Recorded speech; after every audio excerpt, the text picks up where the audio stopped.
Oi, bom dia, o N1 está no ar e eu agradeço desde já a sua companhia de onde você estiver. De casa, do trabalho, do trânsito. Imagens aqui para você da área central do Recife, 28 graus na capital pernambucana. Pode chover rápido ainda hoje, de acordo com o clima-tempo. Agora, vem cá, fica ligado nos assuntos de hoje. Tapa no rosto e muita confusão. Mulher denuncia agressão de PM durante protesto na zona oeste do Recife. Depois de parte do telhado de uma escola na Mostardinha desabar, essa semana aconteceu de novo. Só que em outra escola estadual, agora foi o teto de uma biblioteca que veio abaixo, no bairro do Espinheiro, na capital. Alunos contam que a escola já apresentava problemas na estrutura. Oportunidade de um futuro melhor. Você vai conhecer um projeto social que oferece aulas de reforço, esportes e dança em Jaboatão. Veja também os preparativos nos terreiros para a festa de Oxum, que representa o amor, a beleza e a fertilidade nas religiões de matriz africana. E ainda a movimentação no primeiro dia da FENEARTE, no Centro de Convenções, que reúne mestres, artesãos, artistas e expositores do Brasil e do mundo, numa celebração de culturas e talentos. E tem muito mais, o N1 está só começando, seguimos juntos até 13h.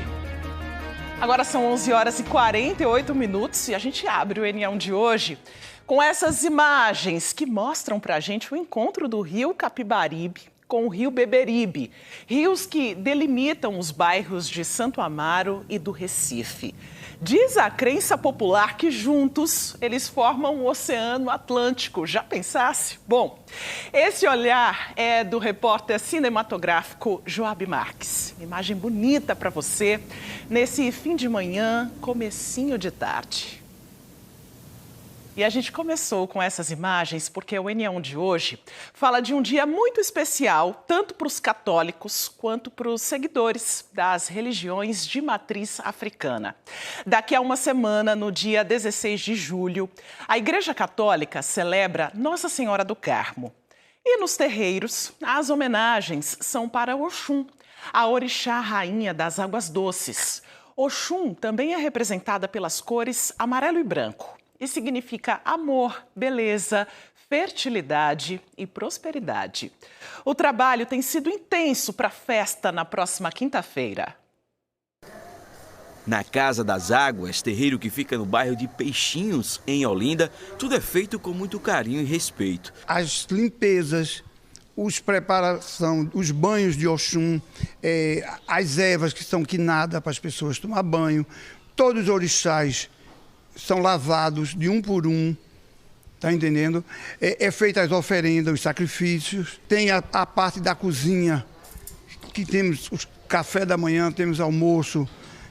No dia da festa também vai ter um grande jantar. Vanessa ajuda a preparar as comidas sagradas, outra tradição importante para a festa. Toda uma família em prol ao orixá. Amor e satisfação. Festa que mantém viva a cultura, a história e a força das religiões de matriz africana. Oxum é a luz dos nossos olhos, o ar que a gente respira, o orixá que a gente venera, a gente devota a nossa fé. E esse ano receber esse presente de Olodumare, Deus, e poder celebrar a Mamãe Oxum na sua plenitude, fazendo uma festa aberta ao público, para nós é muito gratificante. Oxum é a primeira divindade a falar em feminismo. Então a gente precisa realmente beber dessa fonte, dessa água, para que o nosso país seja um país melhor para as mulheres. 11 horas e 51 minutos, vamos dar um giro pelo trânsito. Já estamos com imagens aí desse trânsito bem engarrafado, né? Na BR-101, em Abreu e Lima, no sentido Goiânia, a principal via aí de acesso ao litoral norte do estado. Imagens ao vivo para você, trânsito bem lento, os motoristas parados por aí agora. Bora seguir pela Avenida Pan-Nordestina, em Olinda. No lado direito a gente vê a movimentação bem mais tranquila aí dos motoristas que vão sentido Recife. E do lado esquerdo, os motoristas vão sentido Paulista. Agora a gente segue. Esta outra câmera mostra a Avenida Recife, no bairro do Ipsep, para você. À direita da tela você acompanha quem segue para Imbiribeira. E no sentido contrário, os motoristas vão para a cidade universitária. E fechando esse giro pelo trânsito, a gente pega agora uma carona com o repórter cinematográfico Christopher Moraes. Ele está circulando aí pela Avenida Norte, segue no sentido centro, passando aí pelo bairro de Casa Amarela. A gente acompanha a movimentação bem tranquila aí do trânsito, agora fim de manhã, né? 11 horas e 52 minutos. Bora falar agora do ambiente de trabalho e também de um comportamento que pode interferir na rotina, no desempenho, na saúde e até gerar demissão. Tiffany Barbosa está com um advogado para falar sobre o funcionário que apresenta sinais de dependência do álcool. Como lidar com essa situação delicada na empresa, hein, Tiffany? Bom dia para você. Oi, Maristela, bom dia para você e ao pessoal de casa. Justamente isso, que situação delicada, né, Maristela? E é muito importante a gente conseguir perceber um episódio de embriaguez passageira e um episódio de dependência por álcool. Aqui ao meu lado, Luan Matheus, que é advogado trabalhista. Doutor, bom dia para o senhor. Como é que a gente consegue identificar, né? Tem uma diferença aí entre a embriaguez e o alcoolismo? Bom dia, tudo bem? Bem, primeiramente que a embriaguez, propriamente dito, normalmente episódios que são esporádicos e afins. Já, propriamente dito, o alcoolismo, que é uma doença, é uma questão mais crônica e que incita uma dependência química de fato. Então, aquela pessoa que não consegue parar com a bebida, né, uma pessoa que realmente tem uma dependência. Quais são as situações que podem levar à demissão? Bem, a gente tem a demissão por justa causa, em virtude de embriaguez, tanto habitual como em serviço, e é muito importante que o trabalhador entenda que essa demissão por justa causa ele perde uma série de direitos, né? Então, se haver a embriaguez, a empresa notar que há uma embriaguez, seja habitual ou seja em serviço, e não seja um caso de alcoolismo, ele pode ser demitido, inclusive por justa causa. E quando a empresa identificar, né, tomar conhecimento ou ser informada pelo trabalhador mesmo, que ele está em tratamento, enfim, que tem ali dentro do local uma pessoa que está com dependência, né, por consumo de bebida alcoólica, o que é que ela deve fazer? Bem, é muito importante que o trabalhador que está passando por uma situação de alcoolismo, ele é um trabalhador que ele está doente. Um trabalhador doente, ele não pode ser demitido, tá? Normalmente a empresa ela deve pedir para que ele procure um médico, procure a assistência e ele vai ficar afastado, se for o caso, até pelo INSS, para ter o seu tratamento. Inclusive, quando ele retornar, a empresa tem que ter muito cuidado, porque essa dispensa, assim que ele retorna, pode ser uma dispensa chamada discriminatória, em virtude dele ter essa doença, dele estar se cuidando, dele está procurando ajuda médica e a empresa, em vez de ajudá-lo, acaba demitindo. Como é que o trabalhador consegue identificar que está sendo vítima, né, dessa ação discriminatória? Normalmente, quando ele retorna imediatamente, ou após alguns dias, ou após poucos meses, ele é demitido. Então, é muito importante que ele procure um advogado de sua confiança para que possa estudar melhor o caso. A empresa, normalmente, ela vai demitir o empregado, seja porque perdeu um cliente, seja porque não está ali com eficiência, e porque o trabalhador está doente. Então, fica claro, fica evidente que essa dispensa é discriminatória em virtude, por exemplo, de um retorno de tratamento médico. E, inclusive, doutor, quais são os direitos desse trabalhador que esteja em tratamento médico? Bem, ele tem direito, quando o afastamento ele é superior a 15 dias, a ficar pelo INSS, então ele vai receber o seu salário pelo INSS. Tem direito, obviamente, à manutenção do seu plano de saúde, então se esse trabalhador tem plano de saúde, esse plano de saúde não pode ser cortado, justamente porque ele precisa desse plano para esse tratamento. Então é muito importante também falar da questão do seu retorno para ele não ser dispensado, porque pode ser considerado uma dispensa discriminatória.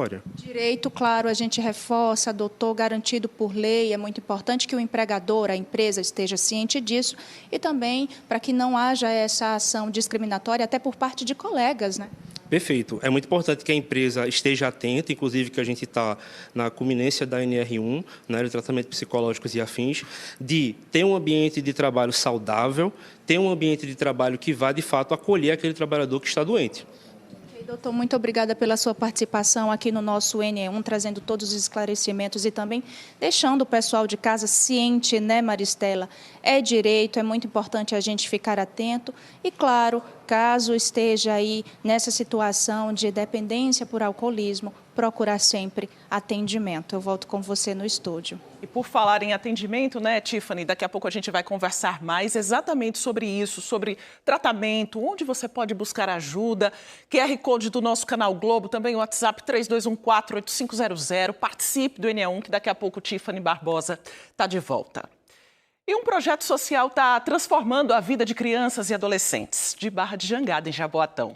Com aulas de reforço, esportes e dança, eles podem ter a oportunidade de um futuro melhor.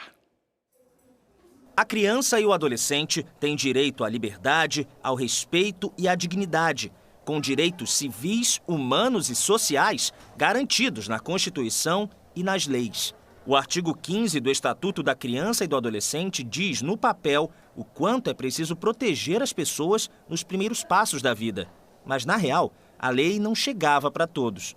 Tiago viveu isso na comunidade Novo Horizonte, em Barra de Jangada, Jaboatão, onde cresceu. Infelizmente, não tive esses acessos devidos, que por lei é de direito de toda criança e adolescente. Teve não posso dizer uma infância sofrida, mas com poucas oportunidades. A inquietação fez ele e a esposa, Fabiola, tomarem uma atitude com um nome mais que apropriado. O Instituto Aqui Tem Amor. O ponto de virada foi realmente quando eu me coloquei na situação de cada criança, por falta de oportunidade, por falta de acesso, tanto da educação quanto do esporte. E a chave realmente foi essa, colocar os sonhos que eu tinha em prática. Que realmente, além de ser, meu sonho sempre foi ser jogador de futebol profissional, e meu sonho foi abrir vários projetos sociais para levar várias oportunidades para crianças e adolescentes. O importante de tudo é impactar essas vidas e poder levar oportunidade, que através da educação, através do esporte, a gente consegue transformar, impactar a vida de muitas crianças e adolescentes. O projeto nasceu em 2020 e hoje acolhe 180 crianças e adolescentes de Barra de Jangada e outros bairros de Jaboatão. Por aqui, elas participam de aulas de judô, de informática, de balé e também têm acesso a serviços de saúde e reforço escolar. E sabe o que mais elas ganham por aqui? O poder de decidir o próprio futuro. Arthur já aprendeu que pode ser o que quiser e quer ser judoca. Eu quero competir, mudar a vida da família e ajudar também quando eu crescer, ajudar o projeto, que eu cresci aqui, né? Aqui me ajudou muito na educação, nos esportes, e é muito bom para mim aqui. Na sala do reforço escolar, a aula de hoje foi especial. A importância do projeto Aqui Tem Amor. E por que ele é importante para você? Porque ele sempre nos ensina as aulas e nos dá um futuro melhor. O que você mais gosta de fazer aqui no projeto? As aulas de judô e as aulas de informática e o reforço. As aulas de judô e o reforço. Gosta de aprender aqui no reforço? A turma é legal, seus amiguinhos são bacanas? Sim. E a tia também é? Sim. Os netos de Flávia, diagnosticados com um transtorno do espectro autista, fazem aulas de ecoterapia no projeto. A gente fica com muita gratidão, na Aqui Tem Amor, porque mudou a comunidade, tirou as crianças da rua, diminuiu a criminalidade assim com as crianças de se envolver. Então a única coisa que a gente tem para Aqui Tem Amor é gratidão, que a gente vai lutar, vai estar do lado dele, com tudo. O Instituto também faz doação de cestas básicas e as mães participam de oficinas de artesanato. Tudo de graça. 12 pessoas trabalham de forma voluntária no projeto, que não tem fins lucrativos. Imaginem como foi importante para eles vencer este ano um prêmio da Fundação Fenômenos, criada pelo craque Ronaldo e que apoia projetos sociais em todo o Brasil. A gente quer fazer a reforma do novo espaço do esporte, Essa sala está pequena e aí a gente vai reformar um espaço que a gente tem e vai conseguir acomodar mais e mais crianças. Garantir os direitos básicos dos mais jovens está na lei, mas precisa ser prática, virar realidade para eles. Por aqui tem gente que faz sua parte, aprendendo e ensinando. Nosso maior sonho, nosso maior pensamento, eu fico até emocionado porque é ter o nosso espaço próprio, sabe? É poder realmente impactar mais crianças e adolescentes aqui na nossa comunidade. Eu creio que esse propósito colocado em nossos corações, não foi por acaso, foi porque realmente a gente acredita que essas crianças e esses adolescentes, eles podem ter um futuro melhor, eles podem sonhar, eles podem realizar. Porque eu fui um deles um dia e hoje eu estou aqui. E a esperança para esses jovens, né? Se você quiser conhecer o projeto Aqui Tem Amor, é só entrar em contato pelo telefone 999-64-5800. Também é possível entrar em contato pelas redes sociais, no @Aqui Tem Amor. Projeto muito bacana, né? O Instituto Aqui Tem Amor fica na Travessa da Mangueira, em Barra de Jangada. Mas olha só o acesso para chegar lá. Muita água acumulada, não tem calçada, o mato está bem alto. Bom, a Prefeitura de Jaboatão diz que nesse espaço aí vai ser construída uma praça, com área de convivência, equipamentos de lazer e pista para caminhada e corrida. A Prefeitura também falou que está em busca de dinheiro para fazer essa obra, porque tem que melhorar esse acesso aí para as atividades acontecerem. A seguir, depois de parte do telhado de uma escola na Mostardinha desabar na terça-feira dessa semana, aconteceu de novo em outra escola estadual. A gente conversou com os alunos das duas escolas. O NA1 volta já, agora 12:03.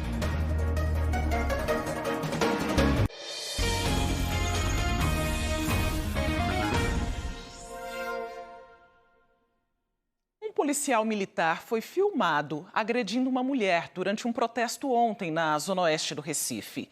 A notícia está no G1 Pernambuco. O QR Code está na tela para você já acessar aí outras informações. E a gente vai conhecer agora os detalhes dessa história com Natália Dielu. Oi, Natália, boa tarde.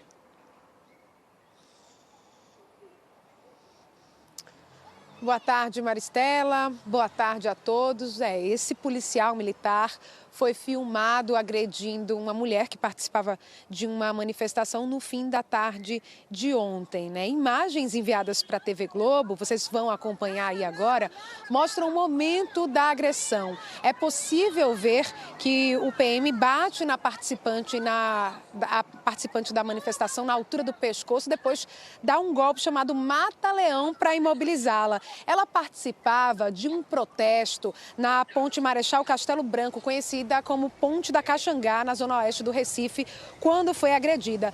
Os manifestantes que estavam participando desse protesto, eles cobravam o pagamento de R$ 2.500 do auxílio emergencial para as famílias atingidas pelas chuvas em maio. Chuvas que deixaram 27 cidades em situação de emergência em maio.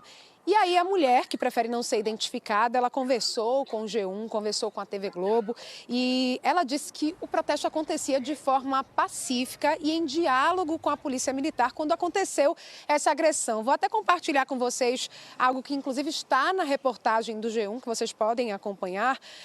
Abre aspas, a mulher disse, estava todo mundo fazendo protesto civilizadamente, ninguém agrediu ninguém, aí do nada chega esse policial na hora em que eu estava com o garrafão de gasolina na mão. Aí eu fui jogar o garrafão no rio para ninguém tocar mais fogo. Quando eu viro de costas, o policial foi dando a tapa nas minhas costas e pegando no meu pescoço. Eu sem entender nada, eu não conseguia falar, eu não conseguia reagir em nada.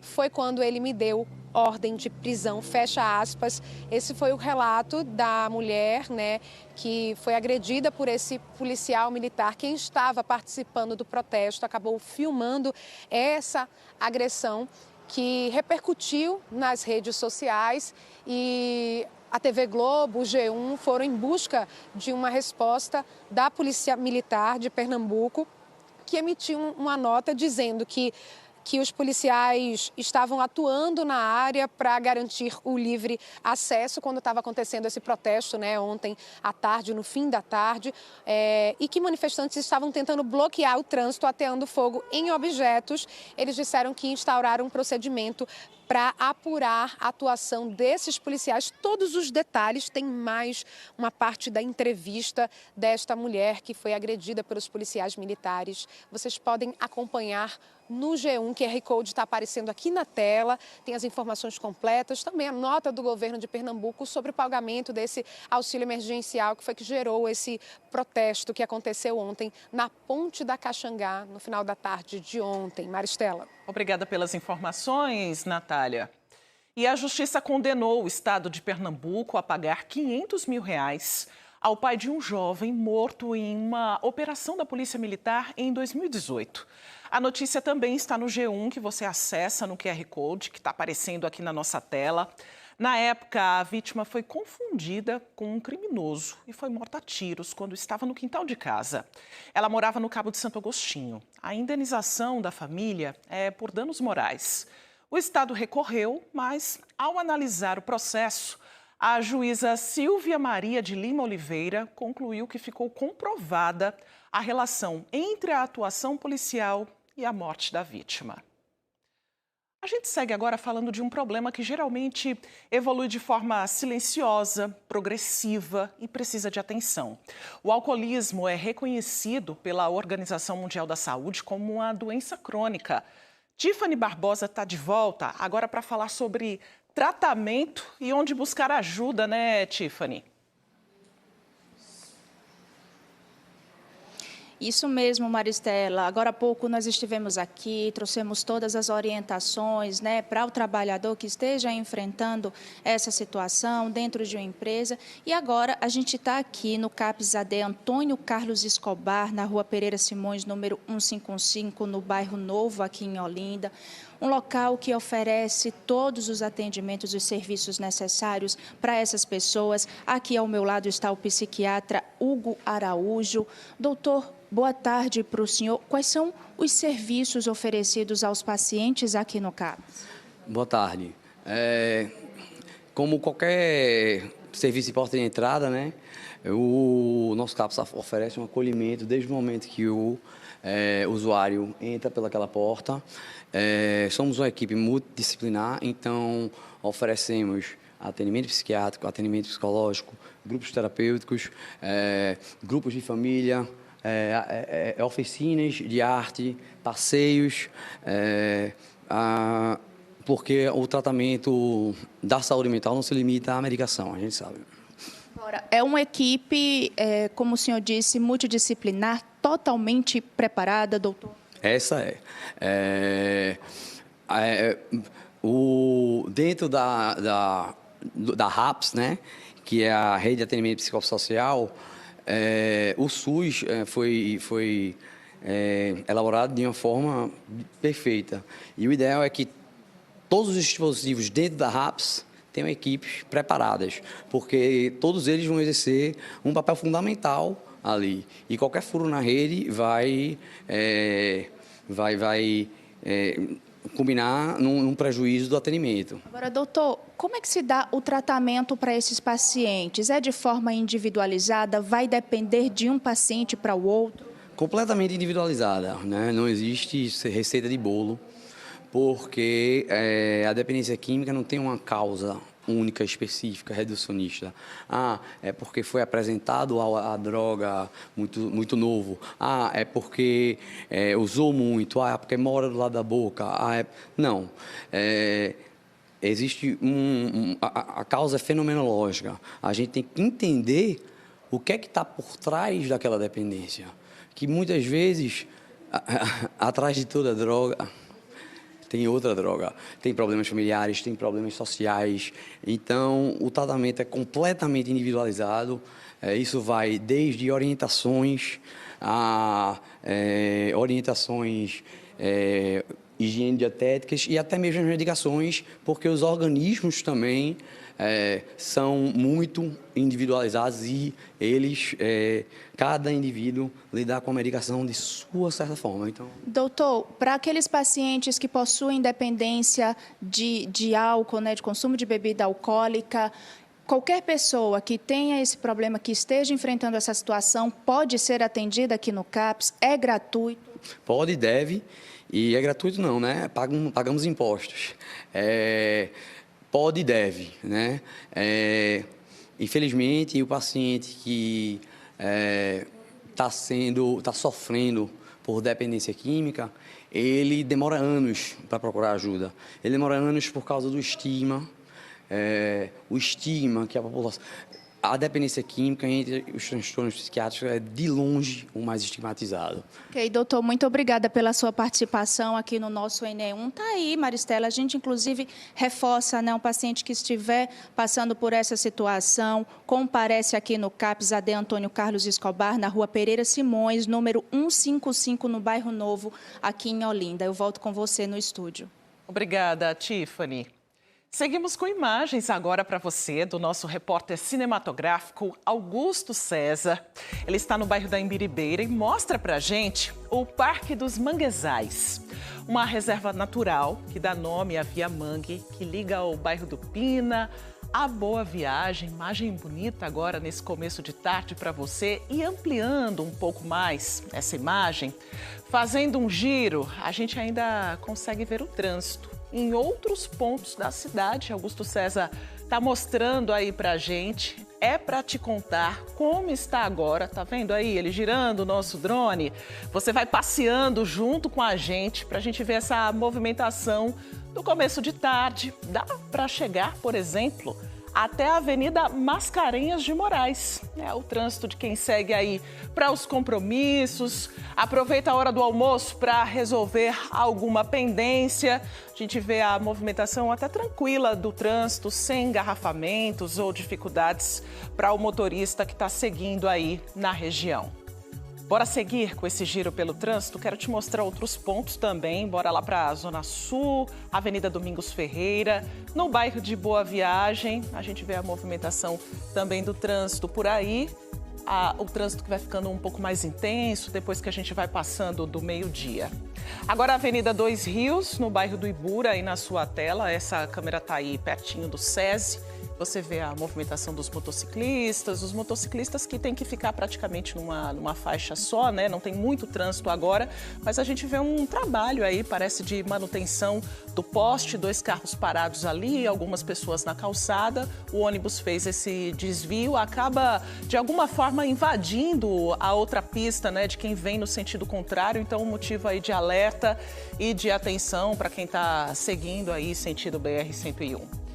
A gente segue, então, pela Rodovia Federal, pela BR-101, no bairro de Dois Irmãos. Te mostro também essa imagem dessa câmera que está instalada aí neste ponto da BR. A gente consegue ver que este trecho tem uma movimentação tranquila do trânsito, sem impedimentos para o motorista que está passando por aí. Agora vamos com o Christopher Moraes, na estrada de Belém, Campo Grande. A gente pega essa carona aí de novo com ele. Christopher está circulando por alguns pontos da cidade para te mostrar como está o trânsito tranquilo também. A gente vê, né, que tem pedestre que atravessa fora da faixa, acaba correndo mais risco. É importante, né, obedecer a sinalização de trânsito para não correr nenhum perigo. Agora ele está passando aí pela encruzilhada. E de Campo Grande, a gente vem aqui agora com o Joab Marques. Ele mostra a Avenida Visconde de Suassuna, no cruzamento ali com a Avenida Cruz Cabugá, aqui no bairro de Santo Amaro. A gente dá essa circulada também pela área central do Recife para te mostrar como está o trânsito agora, 12h17. Bora agora seguir com outros assuntos. Quem nunca tirou o sapato ficou constrangido com aquele cheirinho meio ruim, né? O famoso chulé é mais comum do que muita gente imagina, costuma piorar nos dias mais quentes e nem sempre está ligado à falta de higiene. Bora conversar, então, sobre este assunto, né, que envolve também a nossa saúde. Natália Dielu tem outras informações para a gente. Natália.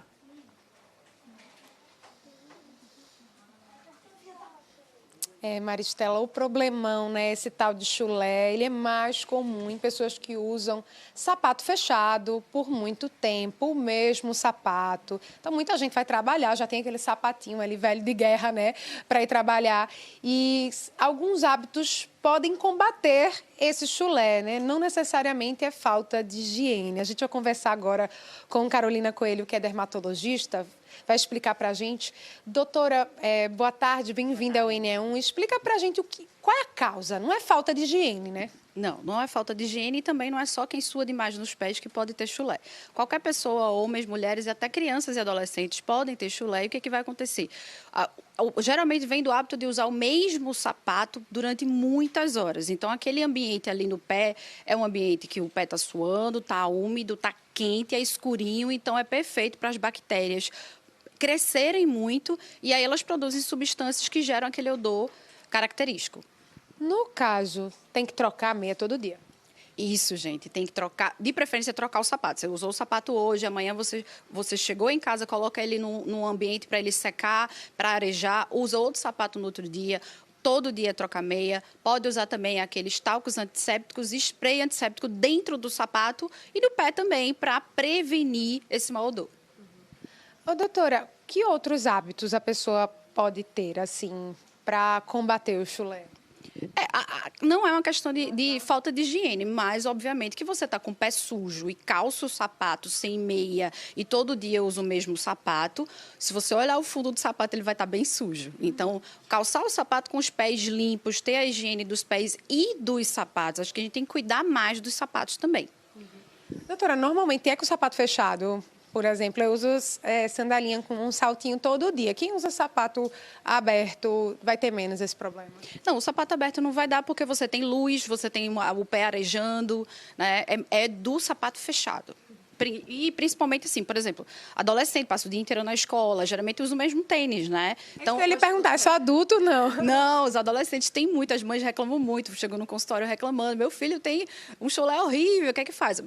Compre 2 tênis, ele usa um tênis um dia, no outro tênis, troca a meia, usa o talco, usa o spray antisséptico, faz tudo que puder para evitar isso. Criança pequena também, que às vezes fica no horário integral, na escola, pode ter chulé também? Pode ter, é mais difícil porque geralmente elas tiram o sapato para brincar, né? As crianças menores ficam muito descalças, então descalço ou de sandália não vai ter chulé. Aí a orientação que a senhora estava falando, né? Que pode usar esses talcos, que pode usar o spray antisséptico. Como é?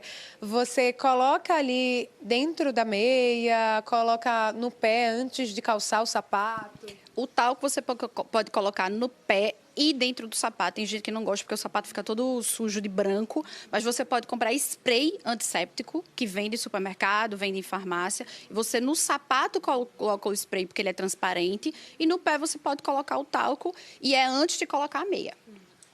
E só botando para arejar o sapato já é o suficiente? Não precisa necessariamente lavar o sapato? Se tá aquele sapato com muito chulé, joga fora. Não tem mais jeito, tá? E doutora? Não tem mais jeito. Já foi. Ali já criou um ambiente com muita bactéria, não tem mais jeito. O que você pode fazer para prevenir? Basta que você deixe em local arejado, no sol, e não coloque, assim que você usa e chega em casa, já colocar no armário. Lembrando que o armário é fechado e é escuro. Então, também ele colabora para a proliferação dessas bactérias dentro do sapato. Então, só fazer esse circuito que a gente chama de sapato, que é colocar no local arejado, depois que você coloca dentro do armário, é o suficiente para prevenir o chulé, no caso, e os sprays e talcos. Tá certo, doutora. Muito obrigada, viu, por essas informações. Então, se tá entranhado de chulé, tem que jogar fora, Maristela. É aquele mesmo sapato, velho sapato aí todo dia para o trabalho. Então, dá uma olhadinha aí no armário e segue as recomendações. Obrigada, Natália. A castração de cães e gatos é uma medida importante para o controle populacional e para a prevenção de doenças. Aqui no Recife, a equipe de saúde e proteção animal está indo até as comunidades para facilitar o acesso ao procedimento e atingir mais animais. O caminhão vai até as comunidades, mas a castração de cães e gatos só pode ser feita com agendamento. 800 vagas foram disponibilizadas para o mês inteiro. Aqui no Ibura estão agendados 96 animais. Fred passou pela triagem e seguiu para anestesia. Já tem um tempinho que eu estou tentando a vaga, né? Porque é um programa muito importante, mas não acontece com tanta frequência. E quando a pessoa vai procurar preço fora, é caro, né, amiga? É caro, e aí vem também questão de transporte, a medicação. Então, assim, é um programa que deveria acontecer mais vezes. Theo tem apenas 7 meses, mas já pode ser castrado. Para prevenir doenças, para ele também, que a gente vai se mudar para um local, para um apartamento no caso, aí seria melhor para ele também. A gente faz para controle de natalidade dos animais e para evitar doenças, principalmente como câncer. E aí a população faz o cadastro no Conecta Recife, o peso são 20 quilos para cachorro, gato não tem limite, mas normalmente o peso médio. Sim, e idade 8 anos, 7 anos.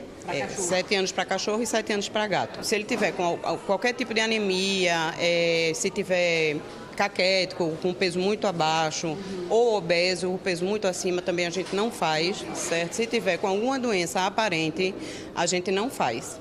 E gatas prenhas ou no cio, e cadelas prenhas ou no cio, a gente também não faz. Aiva teve filhotes e Dona Maria José agora está com 4 bichinhos em casa.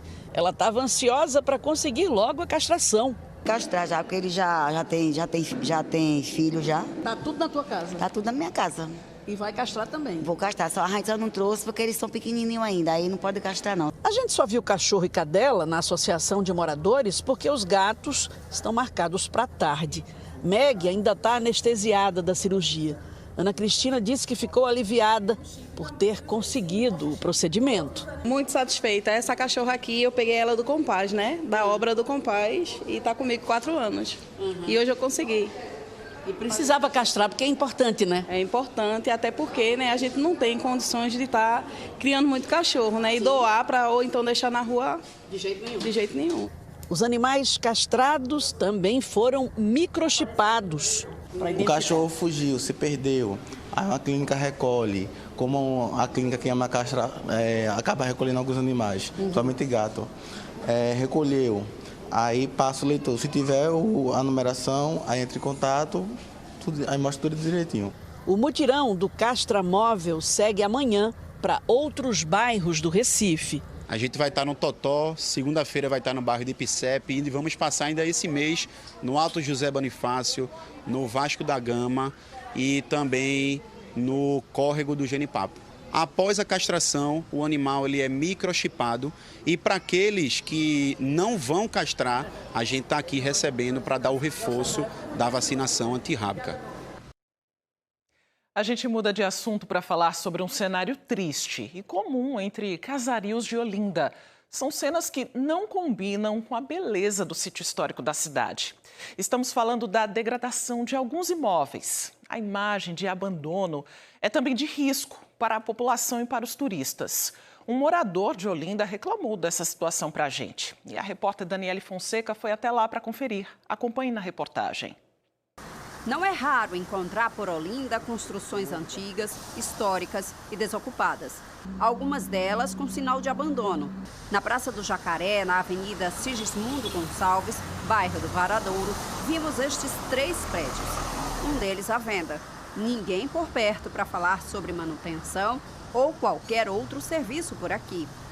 No Largo do Amparo, sítio histórico, outro registro. São 2 casas vizinhas, uma colada na outra. Ficam na esquina da Estrada do Bom Sucesso com a Rua do Amparo. A imagem é de total abandono e falta de conservação. Dona Claudineia passa sempre por este caminho e toma alguns cuidados, porque disse ter muito medo do que pode acontecer. Porque está um absurdo, vem na hora de desabar, está uma criação de pombos lá para cima, que eu já vi, né? E pronto, eu fico com medo, isso é ruim para a gente, né, morador daqui, isso fica feio, eu posso falar, para os turistas, entendeu? Isso fica muito feio, horrível. Aí diz, Olinda é um patrimônio histórico, como? Que o povo não cuida. Nossa produção recebeu a denúncia de um telespectador que mora em Olinda. Ele fez um voo de drone pelo Largo do Amparo e lá de cima percebeu a situação. Seu Elias disse que ficou preocupado. Porque está um risco muito grande de desabamento. Se você olhar a situação desse casarão, está horrível.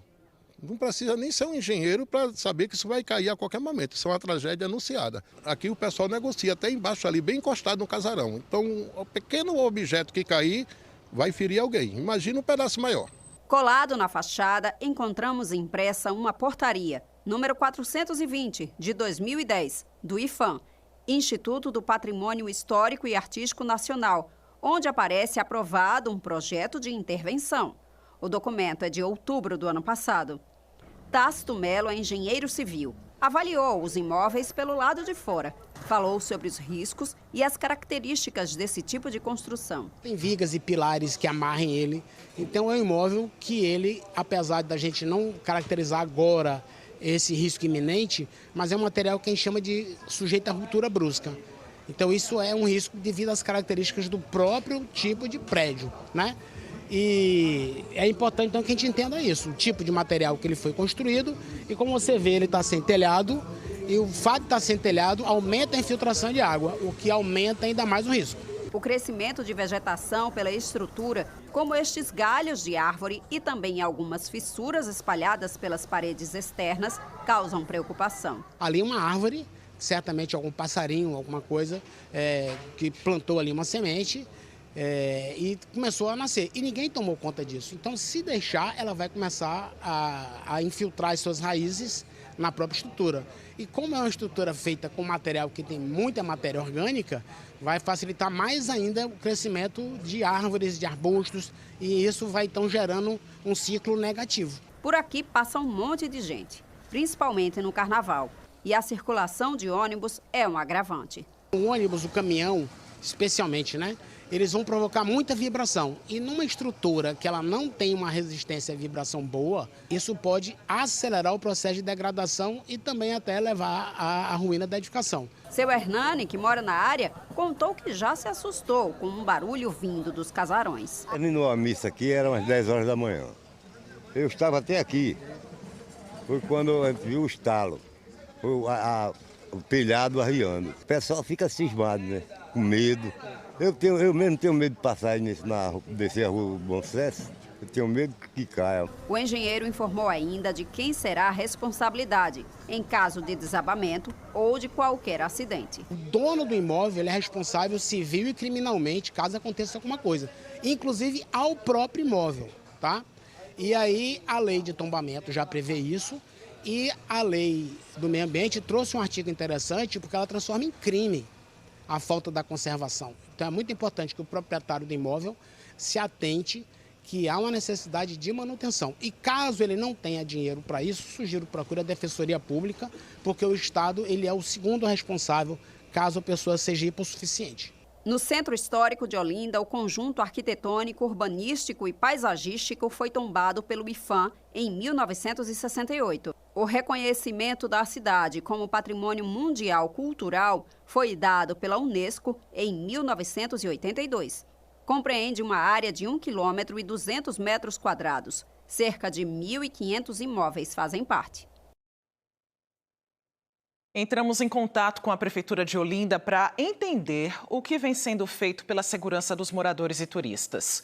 Sobre os imóveis depredados que ficam perto ali da Praça do Jacaré, a Prefeitura informou que desde o ano passado vem adotando diversas medidas para identificar e localizar os proprietários e que ainda não teve êxito. Ainda de acordo com a gestão municipal, por se tratar de propriedades privadas, a Prefeitura não possui autorização legal para ingressar nos imóveis. E diz que segue buscando contato com os responsáveis, além de avaliar medidas judiciais e extrajudiciais que garantam a segurança da população. Em relação aos imóveis localizados no Largo do Amparo, a Prefeitura informa que notificou e entrou em contato com os proprietários. Em resposta, eles informaram que os imóveis possuem estruturas internas de amarração das paredes e apresentaram um laudo técnico particular atestando a estabilidade das edificações. Além disso, informaram que as obras estão previstas para este mês de julho. Os proprietários também se comprometeram a apresentar à Prefeitura o cronograma de execução dessas obras. Você acompanhou ontem aqui no NE1 que estudantes de uma escola estadual no bairro da Mostardinha ficaram feridos depois que parte do teto caiu. A situação voltou a acontecer, a se repetir em outra unidade de ensino. Parte do teto da biblioteca da Escola Técnica Estadual Agamenon Magalhães, no Espinheiro, também desabou. Hoje nossa equipe esteve nas duas escolas. Alunos e responsáveis reclamaram de outros problemas na estrutura. A Escola Técnica Estadual Agamenon Magalhães, no bairro do Espinheiro, é uma unidade de ensino de referência. Está entre as mais tradicionais de Pernambuco e foi fundada em 1928. Mas a falta de cuidado com a escola é visível logo na entrada. Os vidros da fachada estão quebrados Esse tronco de árvore caiu e ficou ali mesmo, em meio a muito lixo. Essas fotos feitas por estudantes mostram que dentro da escola também há muitos problemas. Janelas quebradas, paredes com lodo por causa das infiltrações, áreas interditadas em decorrência das goteiras. Essa foto mostra um ralo entupido no banheiro e água acumulada no chão de uma das salas de aula. Na última terça-feira, parte do teto da biblioteca da escola desabou. Imagens enviadas à TV Globo mostram uma cratera no forro de gesso que reveste a cobertura. Alguns estudantes estavam no local. Ninguém foi atingido. Este aluno, que não quis se identificar, disse que os problemas estruturais da ETEPAN Agamenon Magalhães oferecem vários riscos para os estudantes. Por conta das goteiras no segundo andar da escola, o segundo andar inteiro está interditado, porque as fingueiras caem na rede elétrica da escola e acaba dando choques nos próprios alunos da escola, né? Onde a gente já vem relatando isso para a direção da escola há meses já, né? No mesmo dia, na última terça-feira, parte do teto de uma das salas de aula da Escola de Referência em Ensino Médio, Presidente Arthur da Costa e Silva, na Mostardinha, também desabou. Richard estava no local e se machucou. Teve que levar pontos na mão e fez um curativo no joelho. Nós estávamos tendo aula fora da sala de aula, justamente por causa que a escola não colocou ar-condicionado. Tem ar-condicionado na escola, mas ainda não houve a instalação. Aí nós estávamos fora da sala tendo aula, justamente por causa do calor dentro da sala. Aí, nesse momento que nós tivemos que sentar no chão para ter uma aula de geografia com o professor de geografia. Do nada começou a cair em cima de todos os alunos. Telhado, cimento, concreto, tudo. Me machuquei. Teve um corte aqui do meu dedo para aqui.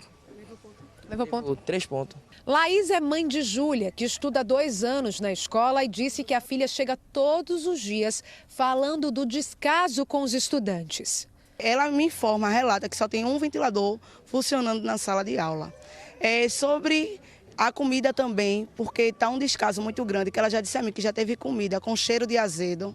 E essa última agora foi a lava. Juan também ficou com escoriações em um dos braços depois que o teto desabou. Ele disse que os alunos já reclamaram várias vezes para a gestão da escola, mas a situação não melhorou. Eu sinto que é uma coisa ruim, porque a gente é aluno, a gente não merece passar por isso. Porque a gente vem para a escola para aprender, não para correr risco de vida nem passar por essa situação. E nós fomos em busca de respostas sobre os problemas na ETEPAN. A Secretaria Estadual de Educação disse que parte do forro de gesso da biblioteca se desprendeu, sem feridos, e que a área foi interditada imediatamente. A Secretaria disse ainda que os reparos já estão sendo providenciados e que as aulas e outras atividades da escola seguem normalmente. A Secretaria destacou ainda que mantém um cronograma permanente de manutenção preventiva na rede estadual de ensino. A ETEPAN passa atualmente por serviços de manutenção no telhado para corrigir pontos de infiltração identificados na unidade.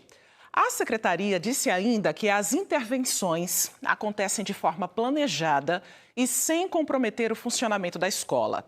A Secretaria disse também que os vidros quebrados vão ser substituídos e que até amanhã será feita a limpeza da área externa e a retirada do tronco da árvore. Sobre os problemas na Escola Estadual Presidente Arthur da Costa e Silva, na Mostardinha, a repórter Natália Dielu conversou com a gerente regional sul, Viviane Gomes. O teto ele não desabou.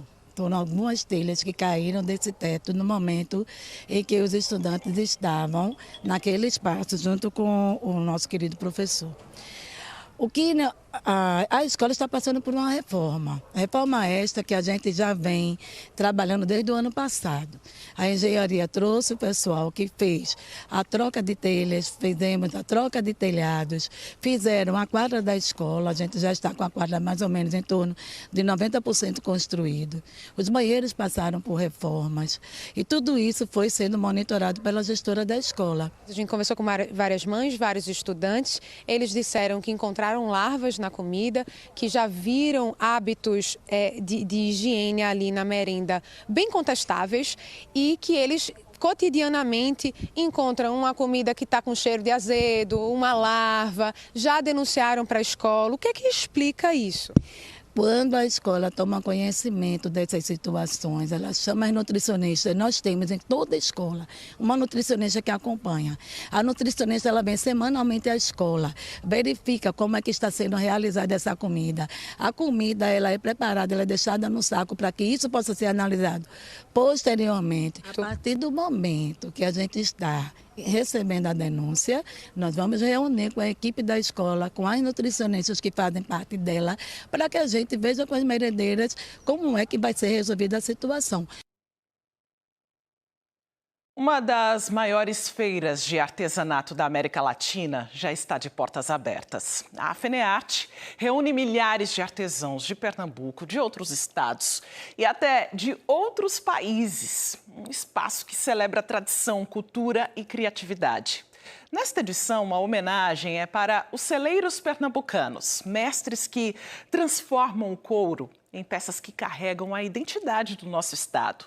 E teve gente que fez questão de visitar a feira logo no primeiro dia. Logo na entrada, uma apresentação da quadrilha junina Mulambembes em Perna de Pau de Arco Verde alegrou o dia. Depois, um corredor inteiro só com o trabalho dos mestres. Nesta edição, a FENEARTE homenageia os celeiros de Pernambuco, artesãos que transformam o couro em peças que fazem parte da história e da identidade do estado. Mestre Teixeira, do município de Bezerros, é artesão há 28 anos e, como ele mesmo diz, faz um tiquinho de tudo. Eu sou cordelista, eu sou artesão, eu faço xilogravura, eu faço a perna cabeluda, eu faço poesia, eu sou declamador. Eu fiz música falando da mulher, eu fiz uma boneca falando do protesto aí da mulher, que está acontecendo muita violência contra a mulher. Eu faço o Ariano Suassuna de Cabo de Vassoura, eu faço o Homem da Meia-Noite. E não é que no meio da entrevista ele revelou um outro talento, o da imitação. Do jeito dele, com muito humor, ele homenageou o mestre das palavras e um dos maiores nomes da literatura brasileira, Ariano Suassuna. E se a Ariane estivesse aqui, com certeza ele dizia: olha, eu fico muito emocionado de estar com a repórter Tífina, porque eu tenho certeza que ela veio porque gostou e mostrar a nossa cultura para o mundo, não é?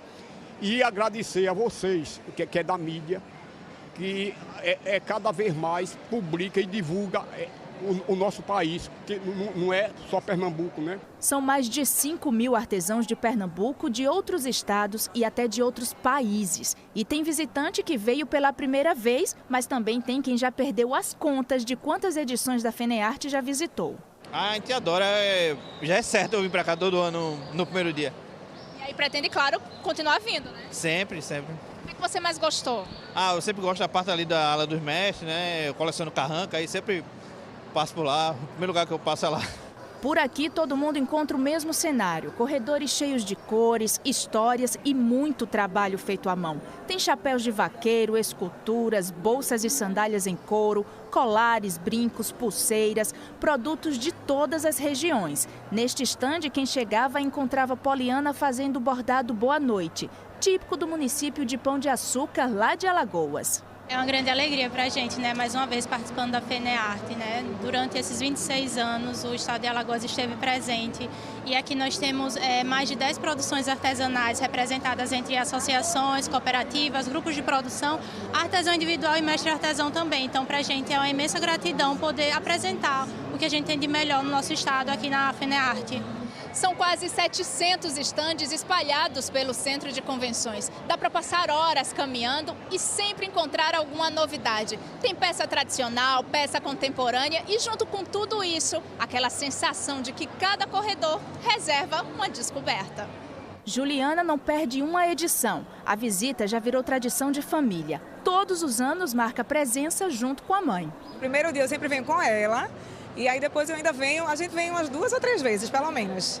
E aí a casa já está toda decorada? Tá. Mas sempre tem espaço, né? Pretende continuar vindo mais vezes? Sim, enquanto tiver FENEARTE a gente está aqui.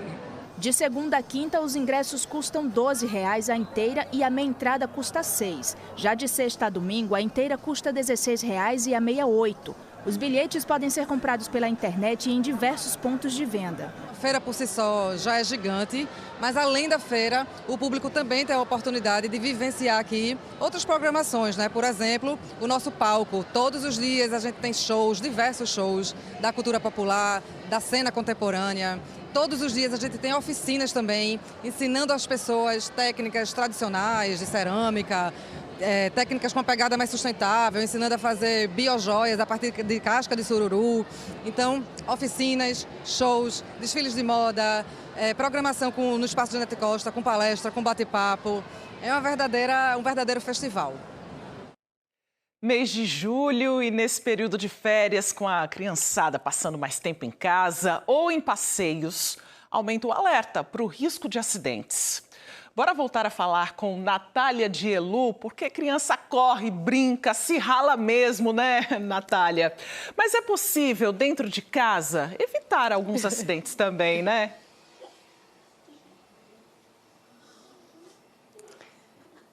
Tem que ficar atento a vários detalhes, porque casa com criança, né, a gente já sabe. A gente tem que estar atento. A gente tá aqui no bairro da Várzea, né, essa garotada toda aqui tá de férias. Vocês estão de férias? Sim! Qual é o nome de vocês? Joaquim, Laís, Lucas, Beatriz. Vocês são trelosos, vocês mexem muito nas coisas, apronta demais. Às vezes também, mais ou menos. O que é que tu já fez de errado? Que tua mãe reclamou contigo, teu pai? Em cima da mesa. Quebrei um prato de vidro. Eita! E caí no pé da minha mãe. Eita, tá bom. Eu vou passar a tarde todinha tu falando das tuas trelas, vice. Mas tem dois irmãos aqui, tem os vizinhos, então eles brincam juntos. Essa é a casa de Gisele. Gisele é a mãe de dois deles ali, né? Qual é o nome dos seus filhos? Joaquim e Laís. Laís, quais são os cuidados que você tem, Gisele, aqui, para evitar esses acidentes? Assim, né? A gente tenta ter o máximo possível de cuidado. E o primeiro quando a gente veio morar aqui, a primeira coisa foi as telas nas janelas, né? E portas. E, assim, o menos possível de móveis e os cuidados, né? Com materiais cortantes, com materiais de limpeza, remédios. E é isso. A gente está aqui, enquanto o Gisele está falando do doutor João Gabriel Ribeiro, está escutando tudo. Ele é pediatra, né? Neurocirurgião pediátrico. Doutor, quais são os principais acidentes que podem acontecer nesse período de férias, que as crianças estão mais tempo em casa? Boa tarde. Boa tarde. Nesse período de férias é muito comum as crianças terem alguns tipos de acidente, como, por exemplo, quedas, queimaduras, choques elétricos, engasgos, afogamentos, né? Traumatismos crânioencefálicos, ou seja, cai, bate a cabeça, está ali em cima do sofá pulando. Né? Eles estão sentados no lugar certinho. Então, esses são os principais acidentes. Lembrar que é a principal causa de morte em crianças acima de 1 ano de idade. Por isso a importância do tema. Eles estão rindo, estão se divertindo, mas o assunto é muito sério e a gente está falando com os responsáveis, né, com as famílias. Eu vou pedir para a gente caminhar juntos aqui. Melissa Fernandes, nossa repórter cinematográfica, vai indo atrás, porque o senhor falou sobre remédios, medicamentos. Eu quero saber aqui onde é que Gisele guarda esses medicamentos. Vamos entrar aqui também, doutor, porque a gente se posiciona aqui. Eu guardo aqui. Nessa maleta aqui. Eu tenho que pegar uma escadinha para poder... Para poder pegar a maleta, destravar e pegar o medicamento que a gente está precisando. E aí, doutor, tá correto? Bem, o ideal é que tenha trava, uma trava que só o adulto tem acesso, né, com chave. O ideal também é que não seja na cozinha. A cozinha é um lugar úmido e que tem calor, né? Por conta do fogão. Então, variações de temperatura e variações de umidade podem atrapalhar com relação à conservação da medicação. Doutor, rapidinho, só para a gente fechar. Vem mais aqui para o cantinho. O senhor estava falando sobre os riscos do material de limpeza, porque aqui, ó, em Gisele, ela usa tudo nas embalagens Nós originais. interrompemos aí a transmissão de Natália Dielu, é uma transmissão feita pela internet, você percebeu que a imagem ficou um pouco frisada, ela estava trazendo essas orientações, esses cuidados dentro de casa, com os pequenos que estão nesse período de férias. Daqui a pouco a gente tenta retomar essa comunicação para que ela volte com as informações. Por enquanto, bora seguir para o nosso intervalo, daqui a pouco tem as notícias esportivas, tem jogo hoje pelas quartas de final da Copa do Mundo e também as informações dos times pernambucanos que disputam o Campeonato Brasileiro de Futebol. Até já!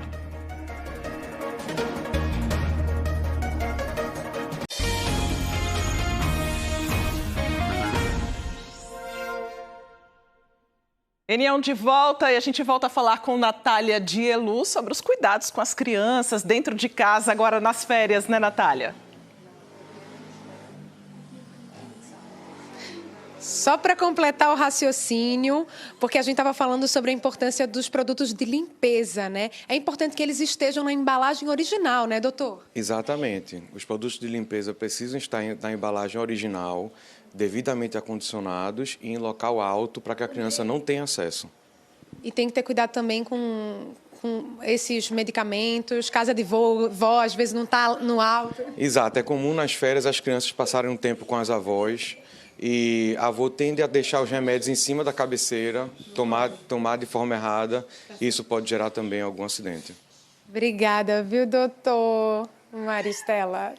Fica então o alerta aí para todo mundo, né, Natália? Muito obrigada. Bora falar agora de esporte. Sabrina Rocha chegando por aqui para falar sobre futebol. Boa tarde, Oi, Maristela. Sabrina. Muito boa tarde, gente. Bora começar pelo Náutico? Vamos começar pelo Náutico, né? Ontem o Timbu apresentou oficialmente o meia Jean Carlos. O jogador está de volta depois de quase 4 anos, tá? Ele retornou e cheio de expectativa para mais uma passagem pelos aflitos.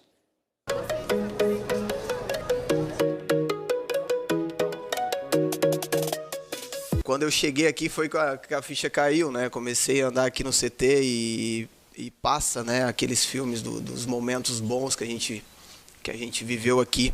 Foram 3 temporadas e meia vestindo a camisa do Náutico. 151 jogos, 36 gols e 25 assistências. É o homem da bola parada, o mágico. Conquistou o título da Série C em 2019 e foi bicampeão pernambucano em 2021 e 22.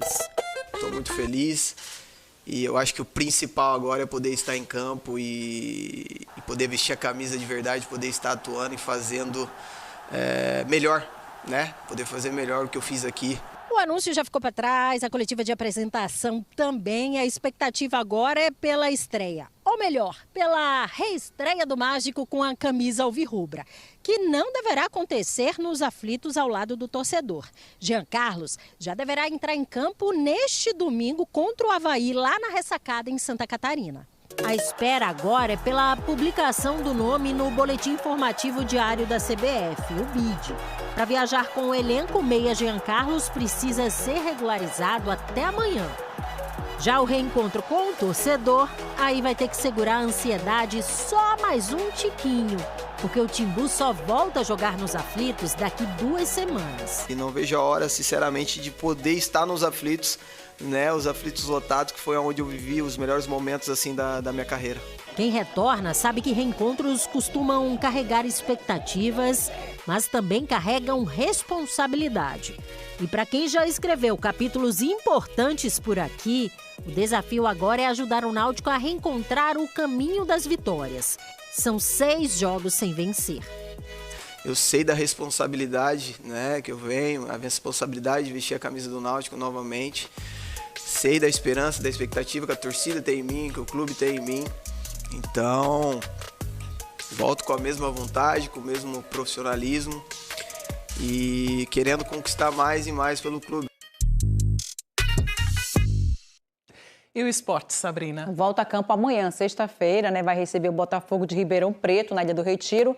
E o Leão vem de 2 derrotas seguidas, tá? Fora de casa. Porque são 5 jogos sem vencer. E para dar uma animada nesse momento, a diretoria e a comissão técnica decidiram trazer a torcida bem para perto. Hoje teremos um treino com a presença da torcida na Ilha do Retiro, treino aberto. O Juan Torres está chegando. Me conta mais desse evento. Para mim é um evento, Juan. Boa tarde. Boa tarde, Juan. Muito boa tarde, Sassá, Maristela. Boa tarde a todo mundo que está nos acompanhando. Olha, é só chegar para acompanhar o treino do esporte hoje na Ilha do Retiro. Não precisa fazer nenhum tipo de check-in. Os torcedores que forem à ilha para acompanhar a movimentação vão ficar na arquibancada frontal e os portões serão abertos às 5 horas da tarde. Esse vai ser o primeiro contato da torcida do esporte com o Gilmar Dalpozo depois do retorno dele para o Leão. Dalpozo que está de volta ao esporte depois de 4 anos e vai ser um bom termômetro para ver como é que está o clima da torcida do Leão com o novo treinador do esporte, ele que estreou com derrota fora de casa contra o Criciúma e vai fazer amanhã o seu primeiro jogo na Ilha do Retiro, nesse retorno, nessa sua segunda passagem pela Ilha do Retiro. E mais uma vez, Gilmar Dalpozo deve mexer na equipe, ele deve voltar ao sistema com 2 zagueiros e aí tem uma novidade na zaga. Abraão deve voltar a ser titular depois de quase 3 meses. Abraão deve ser titular ao lado do capitão Marcelo Benevenuto.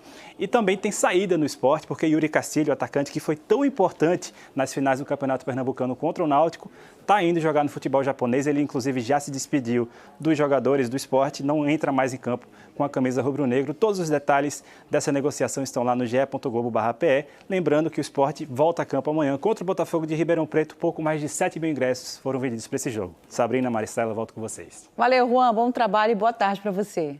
O Santa Cruz já vive uma situação um pouco mais tranquila neste momento, né? Bem mais tranquila, pelo menos dentro de campo, tá? O Santa vive uma boa fase. Depois da última vitória contra o Ituano, o tricolor se consolidou no grupo de classificação para a próxima fase e está cada vez mais perto do objetivo da temporada. A felicidade dessa torcida é reflexo dos resultados do Santa Cruz. Depois da vitória contra o Ituano, o time terminou uma rodada no G4 pela primeira vez, ficando cada vez mais próximo da liderança da Série C. Eu acho que agora a gente está de vez, né, na briga por classificar. Vamos buscar a pontuação que necessita, mas não mudamos aquilo que a gente tem como convicção. Há 6 rodadas do final da primeira fase, o Santa Cruz parece ter encontrado um encaixe no grupo, que mesmo com os problemas externos, principalmente financeiros, segue pontuando e se distanciando dos times fora do G8. A pontuação a gente acredita aí que vai precisar de 27, talvez 28 pontos. Então nos falta ainda uma boa pontuação para alcançar. E isso vai ser decidido até as últimas rodadas. Dos 6 adversários restantes, apenas 2 disputam hoje diretamente vagas para a classificação. Mas ainda há muito chão pela frente, já que a pontuação da Série C está toda embolada e só 2 pontos separam o tricolor do 11º colocado. Então é continuar no foco, superando os problemas para seguir firme em busca do acesso à Série B. Uma das coisas positivas que um grupo experiente tem é isso, né? Saber lidar com o fracasso e também com o sucesso. Então, pés no chão, eles não conquistaram nada, eles sabem disso. Saber por que ganha e saber quando perdeu, saber também por que perdeu. E hoje tem jogo da Copa do Mundo. Temos. Ontem não teve, mas hoje nós temos o primeiro jogo das quartas de final. E vai ser um jogo grandão, minha gente. França e Marrocos, 5 horas da tarde, com transmissão da Globo. Em 2022, as duas seleções fizeram uma das semifinais e a seleção francesa levou a melhor. Dessa vez, a França é uma das favoritas ao título. 5 da tarde, não dá pra perder não, minha gente. Bora acompanhar, então, esse jogo. Obrigada pela companhia. O NA1 volta amanhã. Obrigada também, Sabrina. Muito obrigada. Vai lá no Globoplay para rever e compartilhar as nossas reportagens. Uma ótima tarde para você. Até amanhã, gente. Ótima tarde. Fique com o Globo Esporte.